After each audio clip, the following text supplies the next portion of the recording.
Hi, welcome. This is functional analysis. Today we will be talking about closed graph theorem. And this is a very easy immediate consequence of open mapping theorem. Okay, we will have a lot more to say about that. And before I forget, Merry Christmas to all of you. Yeah, this is my channel name.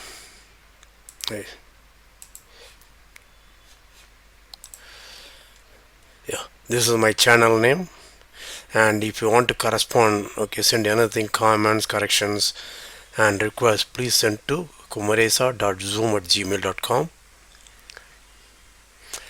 You can download the list of videos on my channel by scanning this or going to this 4D space mtts org.in/EA for expository articles and search for list of videos. The list gives descriptions, the links of videos, and the videos are arranged in preferred order of viewing. Take any particular topic, you will see that order. So hopefully whenever I find time it will be updated, and the updates will be announced through my posts in the channel. So it's one of the reasons why you would like to subscribe. Okay, come back to, let's say, closed graph theorem. Let me just make sure I'm sharing. Sometimes that's what I forget. Yeah, so let x and y be sets and f is from x to y be any map, a function or map. Okay, then what is graph? G of f, graph of f. This is actually the definition of function. If you go very logically, okay, it is set, this is a subset xy of the Cartesian product such that y is fx. So loosely speaking, you can think of this as a collection of all ordered pairs where x is in capital X. Okay, this is what is called the graph of the function. Okay, the first thing many people are not aware, it's not brought to their attention, is that there is a natural bijection, very natural. Okay, if you like, I'm on one of the institutes of higher learning, okay, they will usually say canonical. There is a canonical bijection from x to g of f. Okay, how is that given? Start with any x in x. Okay, I want to associate an element g of. I'm sure all of you know what that element should be. It should be x f x. So call this as phi. Then phi is 1 1. That's clear, because if I have something like x dash f of x dash, okay, right, if x is not if they are equal, that means x must be x dash. Since x equal to x dash, since f is a function, f of x will be f of x dash. Therefore you say this phi is 1 1. By very construction, phi is onto. Therefore phi is a bijection. This is a very trivial set theory, but most often this is never brought to the attention, and this plays a very important role. If you happen to watch my videos on implicit function theorem and several variable calculus, or something about homeomorphism topology, I would have brought this. Okay, so at least twice I would explain. This is the third time explaining, in case that you have missed those things. Okay, but I can say something much more. You suppose x and y are topological spaces, and f is a continuous map. Okay, then this map phi from x to g of f is a homeomorphism.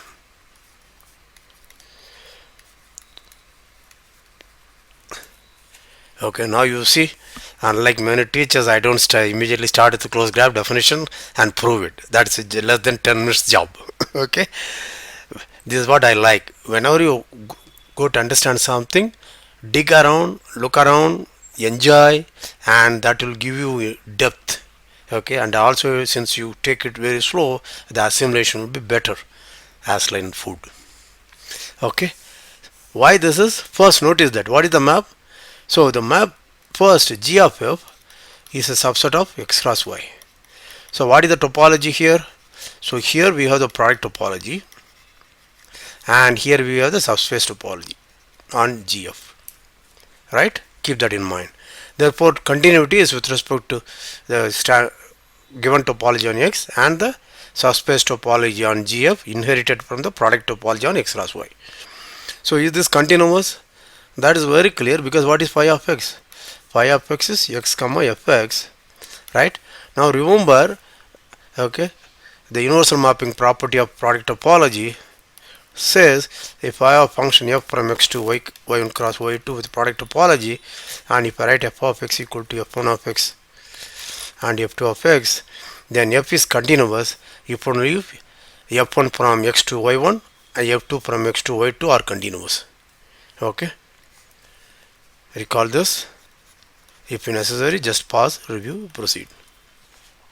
Therefore, to show phi is continuous, what should I do? So I know phi, think of this as a map from first x to x cross y. You see that these are the subtle points which are never explained. I am going very slow. Okay, then therefore this is your phi 1 of x, this is your phi 2 of x. Now phi 1 of x is x to x, which is the identity map, therefore phi 1 is continuous. And what is phi 2 of x? Phi 2 of x is f of x, but given that f is from x to y is continuous, therefore phi is as a map from x to x cross y is continuous. Okay, but what we want that phi from x to graph of f, this is continuous. Okay, remember it's already a bijection, this is a theory. Okay, but remember this again, okay, fact from subspace topology. Suppose I have a function f from x to y continuous and a is a subset of x, then given the subspace topology and restrict f to a, then this to y is continuous. Okay, this is just a definition. It follows straight away from the definition of subspace topology. In fact, it is the universal mapping property, but I will not get into such things. Okay, this is very easy to check. Okay, right? Therefore this map phi, now g of f is given the subspace topology from coming from x cross y, and therefore it is continuous. Okay, isn't it a very beautiful result? I have a natural map phi from x to g cross f. Okay, I want to show this is a homeomorphism given that f is from x to y is continuous. Right, what are the facts we used? First, set theory to get a natural bijection.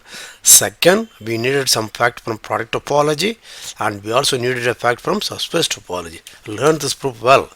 Very rarely it is explained. They will simply say the projection maps are continuous, therefore phi is continuous. But we have to deal with product subspace topology. We are doing. Okay. And if these are all above you, I request you to go back to my lectures on topology, where I am talking about subspace topology. You will learn all these things carefully. Okay, so this is a homeomorphism. Okay, the next fact, this is again a topology fact. If f from x to y is continuous, therefore I am assuming these are topological spaces. Okay, suppose y is Hausdoff, then let's look at g of f. That's a subset of x cross y with the product topology. Okay, I want to claim this subset is closed subset x cross y. Yeah,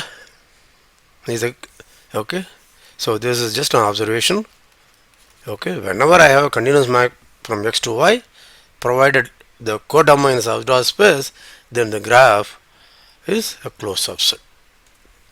Okay, how do I prove that? So let us assume this is x, this is y. Okay, and so I want to say it's closed, right, as x cross y. Okay, right, let us assume that.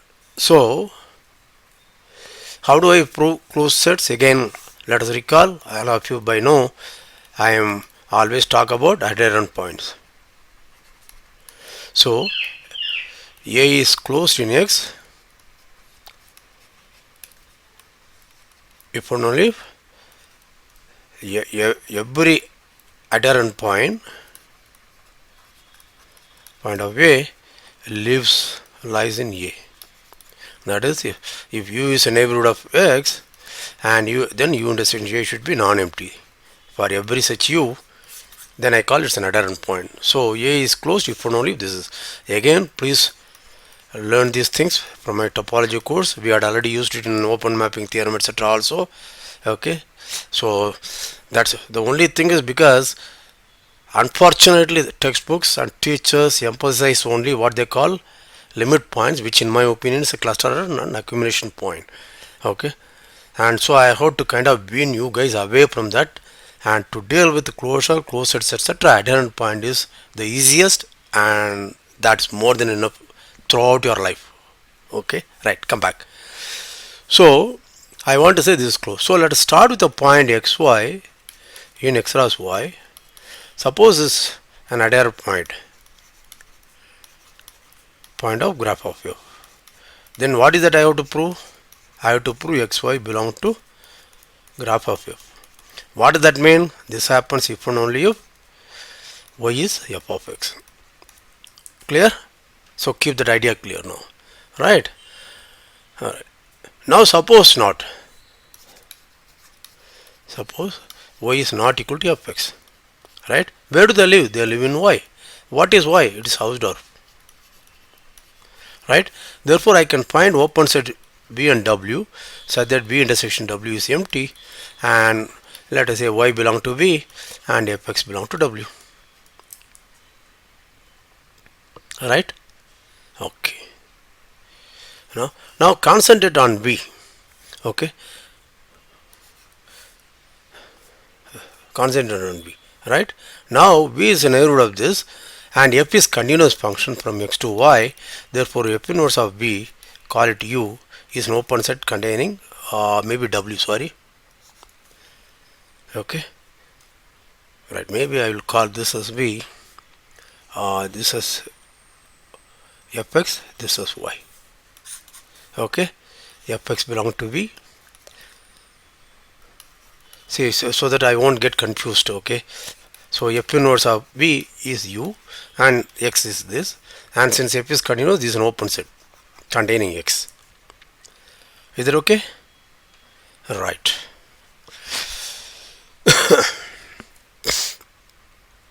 Okay, now let us look at. So the picture, it will be nice to have a picture. So I have, this is my x and open set U here. Okay, and this is my y. I have an open set W here.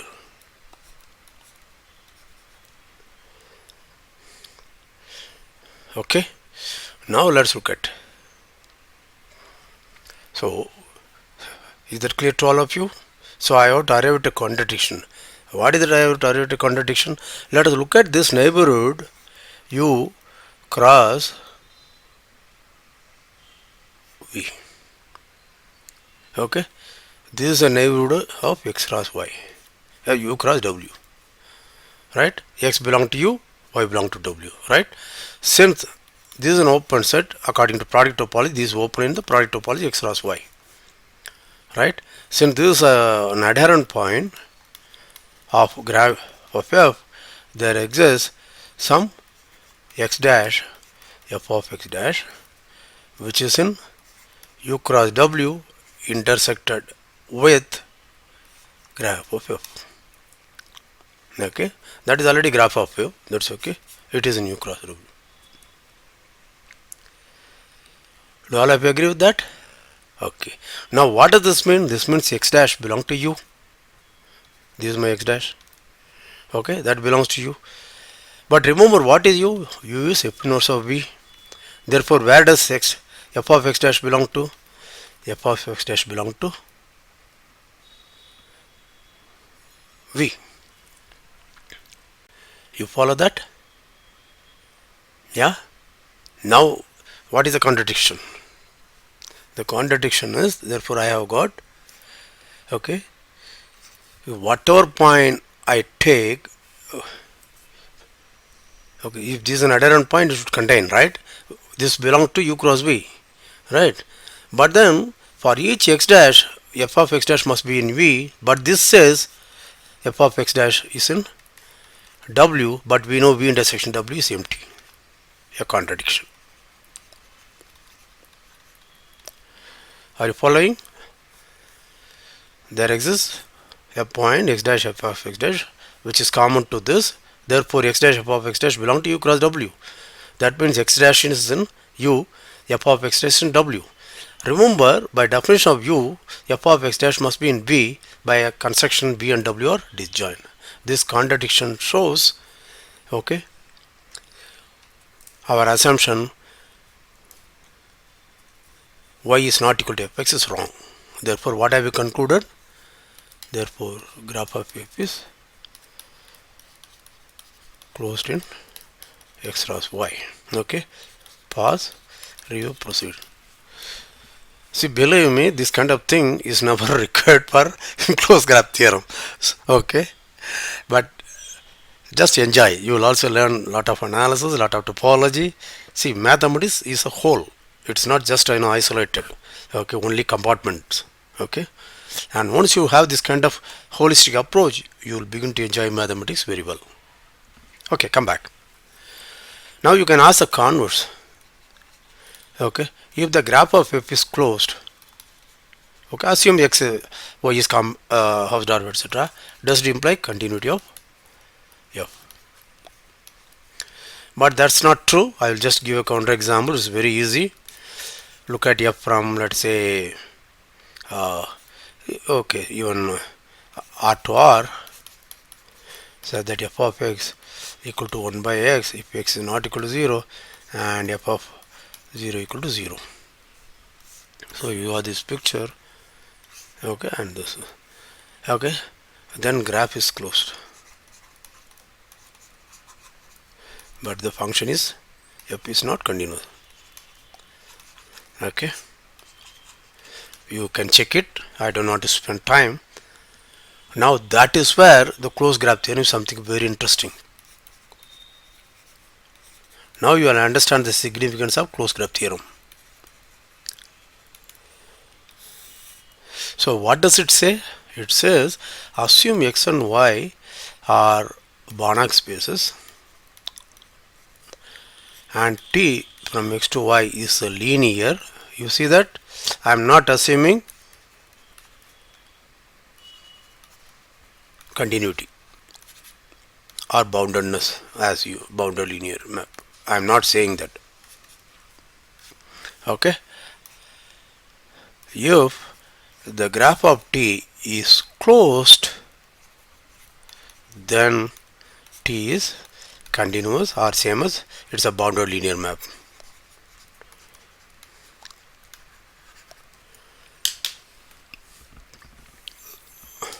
Right? The converse is true provided we are putting a very huge restriction on the domain and codomain. They must be Banach spaces.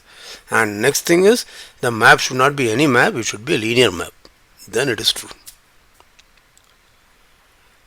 Do you see that? Okay, that is why I built up the machinery before, set theory, point topology, etc., counter examples, everything, so that you will appreciate this result. Okay. Now before going to the proof, as I said, the proof is an immediate application of open mapping theorem, but let us try to understand the significance of the closed graph theorem. Okay, let us go slow. So let us try to understand it slightly better.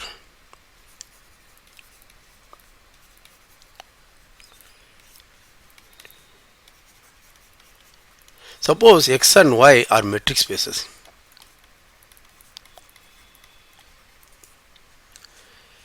Okay, I hope good. See, I am somewhat paranoid. Okay, I don't share the screen or I forget to record. And suppose f, when I say f is continuous at a in a, what does it mean?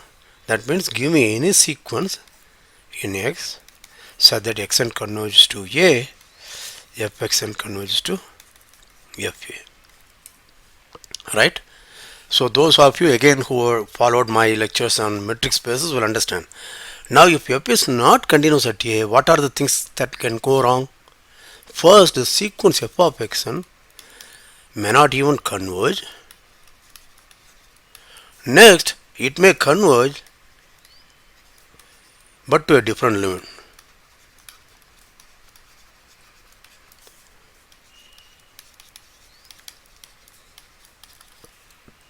These are the two possibilities, right? Yeah. Now come back to the result. Okay, closed graph theorem. What does it say? Let us try to understand closed graph theorem. So what is g of t? G of t is x tx as x varies over capital X, right? Okay, I usually write x comma y so that y equal to tx for x in x, but I'm just using shorthand notation now. Okay, right. Now if it is closed, meaning what? Remember, in a metric space again, and if you want to say something like z and fz is an sorry, z and y is an adherent point of g of t. What does it mean? Okay, we ought to understand. So let me just again go back. So in a metric space setup, x in x is an adherent point of a if and only if there exists a sequence an in a such that an converges to x. Okay, so you see how much I have to struggle, because all of you learned essentially using only limit points or the so-called cluster point. I really have to struggle to explain again and again and again. Okay, right. Therefore, now what does it say? If I want to say t is continuous, okay, at let's say at x naught, then what does it mean? If whenever I have a sequence xn in x which converges to x naught and txn, then I have to say txn converges to tx naught. This is what I have to prove. Do you understand this? Go back. Okay, this is our continuity, right? Okay. Now what does the closed graph theorem says? It says, okay, xn, okay, and txn converges to something, let's say x and y. I only have to prove y equal to tx. Okay, what does this mean? These are the things one has to understand subtly. It says, I forgot to say, I will come back to it in a minute. Okay, this is a product topology, right? But then it's actually given by product norm. I will introduce that in a minute. Okay, this means txn, you are already given it converges. You see that? So I don't have to worry about txn converges or not. It converges. It converges to y. I only point is I have to prove y equal to tx. Understand this? These are the subtle points, never explain. Go back. So when I want to say xn is convergent, sorry, f is continuous at a, whenever xn converges to a, I have to prove fxn converges to a, fa. That means I have to first prove fxn converges and the limit is fa. Now here it says fxn converges given to you and the limit is also given.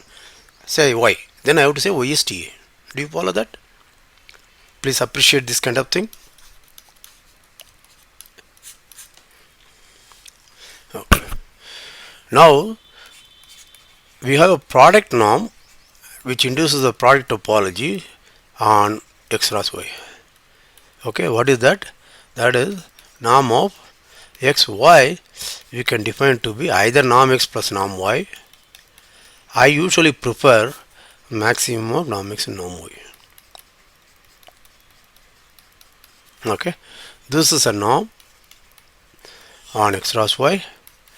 Okay, and if x and y are complete, okay, then x cross y with respect to this norm is complete. These are all very easy exercises. Okay, in case you have not seen, just take it as an easy exercise. Do that.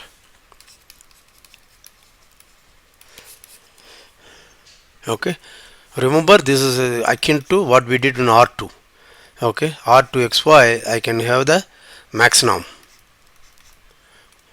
that is maximum of mod x and mod y, right? It is clear to that. And the topology induced by maximum is the same as the standard Euclidean topology, which is same as the product topology, etc., etc., right? So that's one thing. Second thing is, notice that if I have a projection map pi y from x cross y to y, or similarly pi x cross y to x, okay, these are all linear maps which is continuous.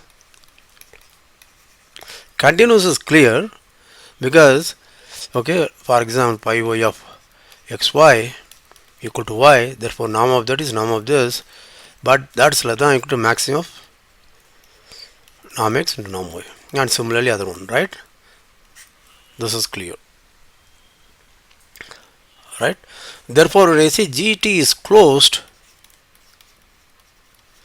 in x cross y, this is with respect to this product norm, which actually induces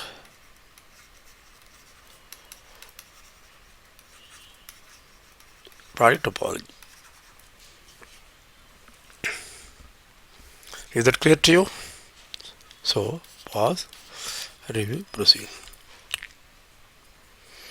Now we are ready to prove the closed graph theorem. Okay, this closed graph theorem is actually going to be an easy application of bounded inverse theorem. What did bounded inverse theorem says? If t from x to y, x and y are Banach spaces, and this is a bijection and continuous bijection, that means t inverse from y to x is continuous and linear. Linearity is automatic, it's also continuous. That's what it said. Okay, so recall that. Now I want to prove that. Now can you guess where I am going to use it? Yeah, remember g of t is closed. Where? In x cross y. But what do I know about x cross y? This is complete. Okay, now there is another fact from metric space. If A is a closed subset of a complete metric space,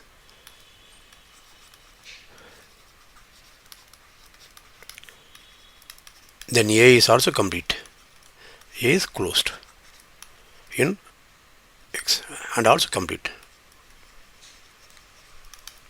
In fact, it is A with the induced metric, it's a complete if only if A is closed. Okay, again this would have been proved in my metric space course. Okay, therefore this is closed, therefore this becomes a Banach space. This is complete and here this is a Banach space. So what is the theorem I am using? A is closed if only if A with respect to induced metric is complete, right? Therefore this is closed, that implies this is a Banach space, right? Now where do you think I am going to use bounded inverse theorem? Do you remember our earlier map? Phi from x to g of t. What is that? X going to x comma tx. This is in g of t, which is contained in x cross y. Okay, now what is that I have to prove? This we had already seen. This map is a homeomorphism.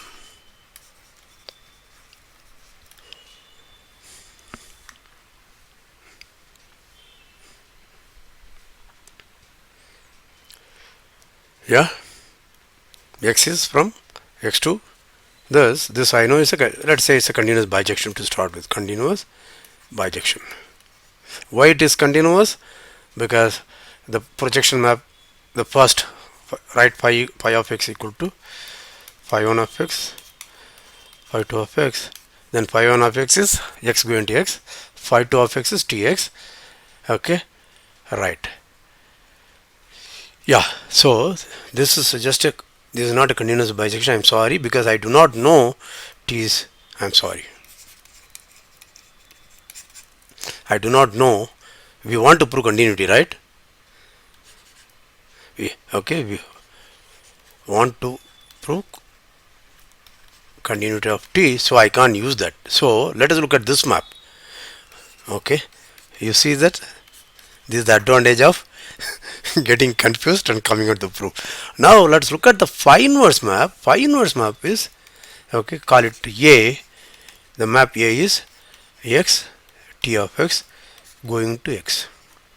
This is continuous map, continuous plus linear. Why?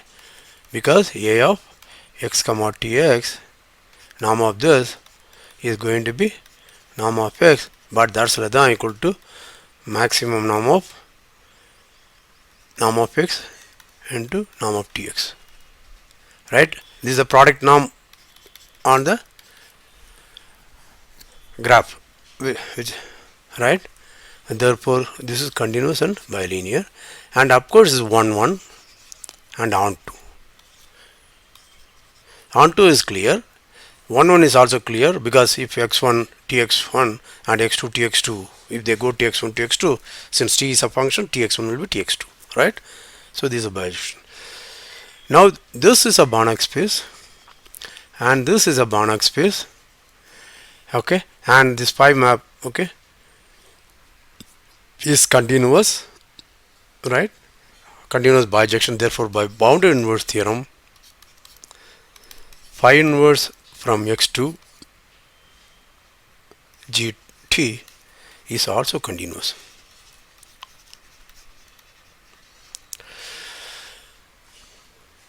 Okay, just to marvel at the thing, since I wanted to use boundary inverse theorem, okay, the obvious thing was phi from x to gt, so I was misled. Okay, I forgot I have to prove t is continuous, right? Then we immediately change. These are the things why you have some intuitive idea, and in case you get stuck, then think carefully, then you can come out of this, surmount the problem. Okay, these are the things one has to learn. Otherwise you have to have phenomenally good memory. Of course many mathematics people do have. Yeah, this is all right. Therefore the map, what is the, now what is phi inverse, right? Therefore let us look at, so the map g of t going to x to g of t, this is g of t to g of t is our map phi inverse. This is phi, because we start with phi a, so that is a inverse, that is called b. Okay, I call, remember I abandoned the notation a phi, I am using it a. Yeah, so a inverse, call it b. Okay, so this is a, that is x tx going to x. Okay, that is going to b of a, bx. Okay, but that must be equal to identity of gt,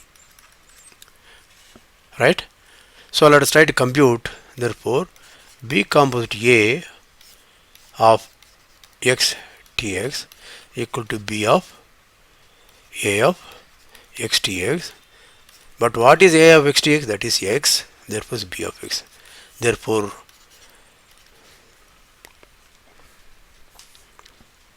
yeah, this is identity, this is x tx. Yeah, therefore b of x is x tx. This we know, theoretically you would have guessed, I am just trying to rigorously prove that. Okay, the earlier map phi and phi inverse are x going to x comma f x, phi inverse going to be x comma f x going to x. We are just rigorously proving it theoretically. Okay, don't be offended, it's very easy. Okay, right. Now what do I know? This b is continuous, right? Now let's look at tx. The map tx is, so x going to x tx, that is b, that the projection onto the second factor is tx. Now I know this is continuous and this is continuous, therefore the composite what? Composition is x going to tx. Okay, therefore being composition of continuous map, it is continuous. Yeah, hence f is, hence t is continuous.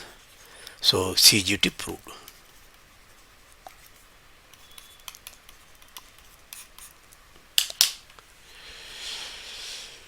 Okay,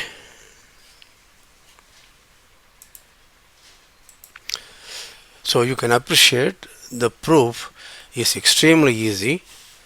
Okay, but I did all the preliminaries, went through very carefully, and 100th time I'm explaining the role of adherent points. That's why it took time. And I also told you very natural thing I constructed.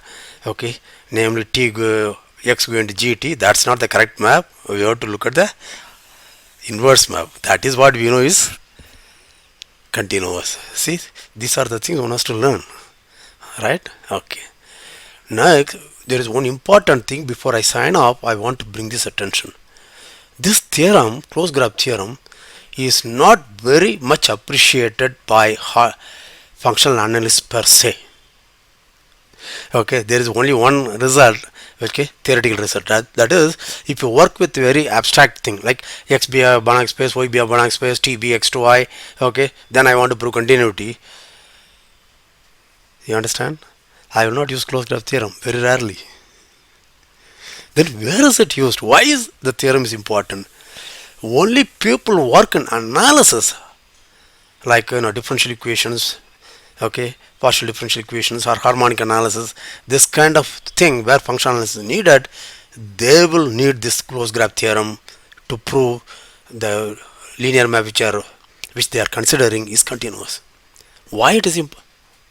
Okay, that is, there usually x will be some function space, y will be another function space, t will be a linear map which takes this function to another function, right?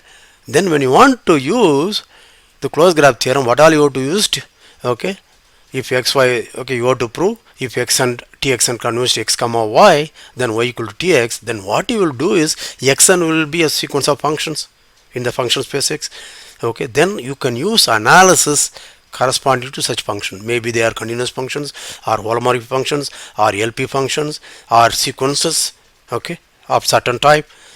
Okay, so those facts can be used to prove my y has to be tx. Please understand, this is never explained in functional analysis books per se. Okay, and if you doubt, okay, I will just show you the example. Note it down. In my book they are there, this exercise rather. You will see in each of the cases my x and y are very concrete function spaces where I have to use results of from analysis to prove closed graph theorem can be applied to show y equal to tx and then complete the proof. Yeah, I just to show that exercise. That's in last page I have to go. Yeah,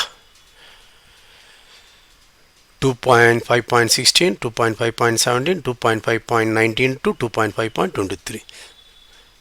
Okay, please look at these examples from my book. You will really appreciate the power of closed graph theorem. If you simply learn this as a theorem from my functional analysis book, you can see it's just a 4-line and 5-line proof. It's so easy, you may not appreciate it. Did I share it? I'm sorry, I didn't share it. Yeah, look at these exercises 2.5.16, 17, 19 to 23. Okay, all these spaces here will be function spaces. Then you have to use results from analysis. This will certainly make you understand why closed graph theorem is important for analysts, though they may not be so important for functional analyst. Okay, I hope at least few of you will go through, appreciate what I'm saying. Okay, we will meet again. Take care. Stay safe.